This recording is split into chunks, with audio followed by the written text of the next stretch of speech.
Meus amigos, o bicho tá pegando na terra da rainha, meu chapa. O negócio tá on fire, viu? Já que a gente tá falando inglês aqui, falando de ingleses, né?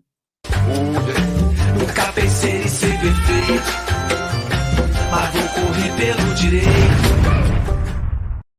Fala, moçada, beleza? Bruno Formiga na área, convidando você a se inscrever no canal, tocar na notificação, deixar o seu like, seu dislike, comentar o conteúdo e compartilhar o conteúdo aí nos seus grupinhos de qualquer coisa. Estamos caminhando firmemente, fortemente para 200 mil inscritos, né? Isso aqui não é nada perto dos seguidores da Juliette, mas devagarzinho a gente vai chegando no caminho que a gente quer, que é espalhar conteúdo, análise, senso crítico, questões culturais, várias visões em relação ao jogo, aqui para essa galera que só está aqui porque quer, que só está aqui porque gosta. Então, se você está por aí, seja muito bem-vindo e continue firme e forte aqui para a gente produzir cada vez mais conteúdo. Olha só, esses dias você deve ter visto essas imagens aí, que são imagens muito impactantes. Talvez aqui no Brasil menos, né? Porque protesto torcedor é só o que tem. Só que no meio de uma pandemia, em jogos sem torcida, em um lugar tão civilizado, torcedores ingleses que sim, né, já foram marcados pelo hooliganismo, pela brutalidade em alguns momentos, invadiram Old Trafford momentos antes do jogo entre Manchester United e Liverpool. O jogo, inclusive, teve que ser cancelado. E aí essas imagens da Sky Sports mostram os torcedores invadindo o campo, alguns fazendo baderna, mas gritando palavras de ordem e protestando com um alvo muito certo. O alvo era exatamente o time do Manchester United, os jogadores do Manchester United, um ídolo em específico, um jogador em específico. O Solskjaer, que é o treinador, não. A instituição estava sendo atacada aí, no caso, mas com o alvo específico, os seus donos, né? E quem são? Os irmãos Glazer. A família Glazer, ela é dona do Manchester United ali desde o comecinho do século, mais ou menos. Eles começam a entrar no clube em 2003, e aí vão comprando ações, vão ganhando aqui, vão ganhando acolá, e se tornam donos mesmo do Manchester United ali por volta de 2005, né, quando eles acabam tendo a maioria dessas ações. Lembrando, o Manchester United, nesse período em que ele tinha ações na bolsa e tal, ele não tinha dívida, né? Ele era uma instituição sem dívida e uma instituição vencedora. A família Glazer entra, toma conta do clube. Isso já causa protesto lá atrás, tá? Essa insatisfação dos torcedores do Manchester United, esse protesto que a gente está vendo agora mais efusivo, inclusive com a parcela mais jovem da torcida, e isso é importante a gente conversar sobre, porque o perfil desse protesto é diferente de um perfil que aconteceu nos protestos lá em 2010, por exemplo, porque não é a primeira vez que esse movimento contra a família Glazer acontece. Mas só para você entender o tamanho disso tudo, isso não vem acontecendo só no Manchester United, mas acontece mais fortemente no Manchester United, e isso acaba sendo um símbolo, digamos assim, do que pode estar caminhando para rolar no futebol inglês. Tivemos um estopim de tudo isso, que foi a criação da Superliga. Tá? A Superliga viu no futebol inglês, que tinha lá o Big Six, né, os 6 maiores, os 6 mais importantes clubes, digamos assim, fazendo parte da criação da Superliga, de dentro da própria Superliga, de dentro da própria bolha, surgiram os principais protestos de torcedores ingleses, né, comandados por Chelsea, Liverpool, depois o United e tal. Isso se espalhou por todo mundo, e o City foi saindo, o Chelsea também, o United, né, todo mundo acabou saindo. Só que aquele sentimento de, putz, vocês estão pegando uma coisa que é nossa, né, o jogo, e transformando em algo privado demais. Ele é privado, ele tem dono, ele tem lucro, ele é um negócio. Mas acho que agora vocês passaram do ponto. E aí esse sentimento que já era amargurado do torcedor do United em relação à família Glazer, de estar se apropriando demais do clube, de se preocupar demais com o dinheiro, de endividar a instituição, de tirar dinheiro demais lá e talvez não recolocar e não reinvestir quanto se imaginava que devesse ser reinvestido. Né? Lembrando, o United só ganhou 8 títulos na última década, mesma quantidade do Chelsea, muito menos que o Manchester City, por exemplo, um pouquinho mais que o Liverpool. Então, o United ele perdeu a dominância no futebol inglês. Isso somado à questão da Superliga, somado a uma amargura já antiga, desde 2010, essa coisa está ali latente, essa transição para a família Glazer, ela nunca foi muito em paz. Só que tinha o Alex Ferguson como um para-raio, as conquistas, um time forte, Cristiano Ronaldo e outras questões. O Cristiano sai, o Ferguson sai tempos depois, pós-Alex Ferguson não vem nenhuma Premier League, o Liverpool se reergue, o City passa a ter essa relevância, né? O Tottenham começa a se estruturar, aí você vê o Chelsea voltando a bebericar aqui e ali, né? Ganhando a Europa League, em algum momento foi inclusive campeão da Champions, aí pode voltar a uma final de Champions, e o Manchester United deu uma estagnada. Deu uma estagnada, mas aumentou a dívida. Deu uma estagnada, mas o torcedor olha o balanço e fala, cara, estão tirando muito dinheiro daqui. Beleza, o clube tem um dono, os caras tiram quanto eles quiserem. Mas por que não investe mais? Por que não moderniza o Trafford ou não torna o campo mais confortável? Há várias críticas ao Trafford, por exemplo. Por que não melhora a estrutura de centros de treinamento, investimentos na base, em contratações, inclusive, a instituição como um todo? O torcedor percebeu, não só pela criação da Superliga, pela ausência de títulos e pelo crescimento de rivais, que a instituição talvez não esteja sendo tão bem tratada assim.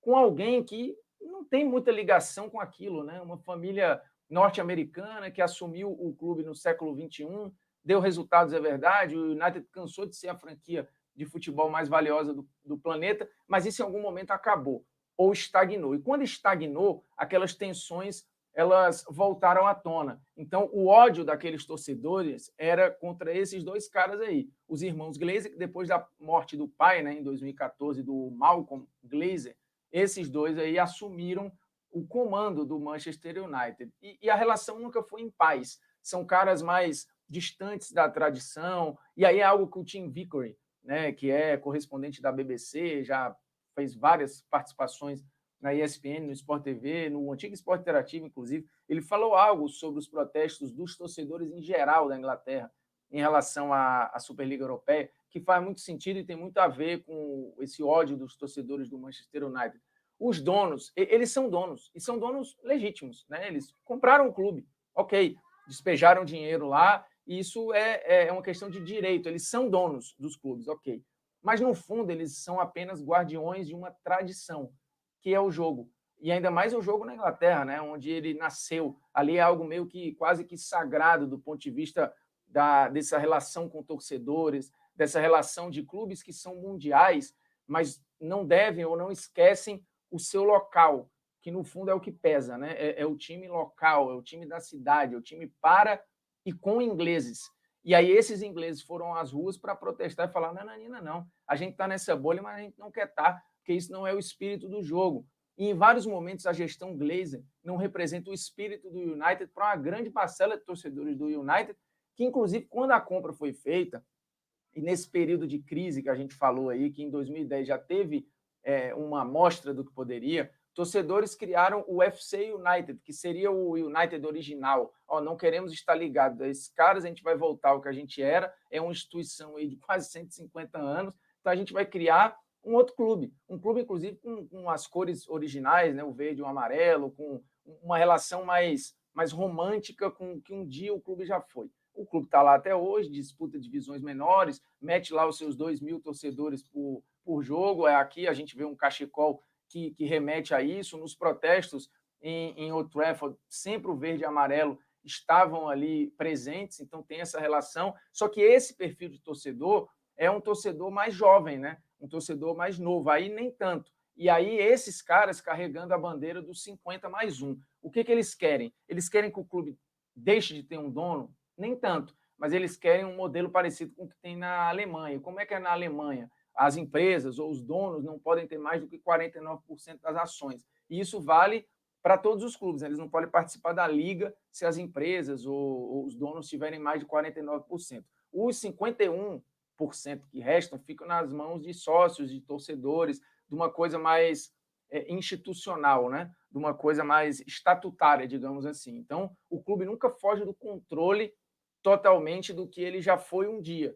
E é isso que os torcedores do Manchester United querem ou desejam que aconteça. E aí, claro que fica toda uma remé questionada, a ponto, por exemplo, dos próprios donos do Manchester United reconhecerem que talvez a gente tenha passado do ponto e a gente precisa pedir desculpa, principalmente com a questão da Superliga. Mas se eles acham que a questão é só a Superliga, acho que eles estão enganados, porque, como eu já disse aqui, envolve algo maior e que pode ter um efeito dominó em toda a cadeia produtiva do futebol inglês. A gente está vendo aqui um perfil de torcedores do Manchester United Brasil e a carta aberta do Joe Glazer, um dos donos, pedindo desculpa. A gente pode ver trechos aqui falando que todos nós testemunhamos a grande paixão que o futebol gera. Se ele não sabia e tomou um susto agora, é triste, né?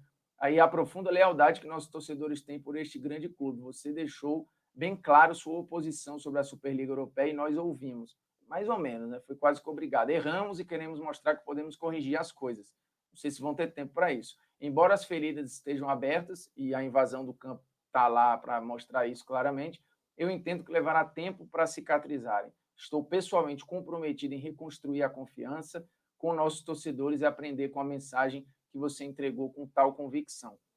Para gestores norte-americanos, isso é muito impactante, né? A fala, a carta, ela é muito impactante. Se isso for cumprido, eu acho que parte da missão dos torcedores ela já deu resultado. Continuamos acreditando que o futebol europeu precisa se tornar mais sustentável. Aí vem aquele morde-a-sopra, né? É complicado.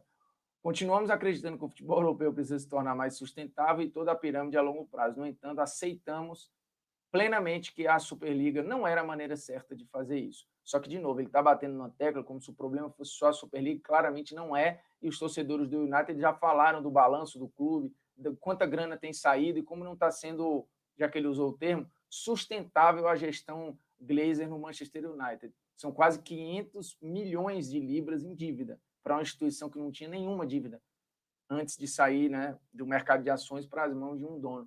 Na busca de criar uma base mais estável para o jogo, não conseguimos mostrar respeito suficiente por suas tradições profundas. Ascensão, rebaixamento, pirâmide, e por isso lamentamos. Esse é o maior clube de futebol do mundo e pedimos desculpas sem reservas pela agitação causada durante esses últimos dias. É importante para nós corrigirmos isso. Eu acho a carta muito impactante e mostra a força que, no fundo, os torcedores têm. Não só do Manchester United, tá? Do mundo inteiro. Fica um recado aí. Só lembrando, acho que isso tem pouco a ver com alguns protestos que a gente vê acontecer no Brasil, que são muito ligados a resultados, a uma parada imediatista em relação a ganhar ou não títulos. Isso que aconteceu na Inglaterra vai um pouco além disso, por mais que eu acho que a motivação, a ausência de troféus, a ausência de títulos importantes tenha contribuído, óbvio, mas o DNA, a raiz desse protesto é diferente do que a gente vê muitas vezes acontecendo no Brasil. Uma parada que tem muito mais a ver com tradição, com origens, com significado, do que necessariamente com ganhar ou perder. Se inscreva no canal, toca na notificação, deixe seu like, seu dislike, comente o conteúdo, compartilhe por aí, rumo aos 200k, beleza?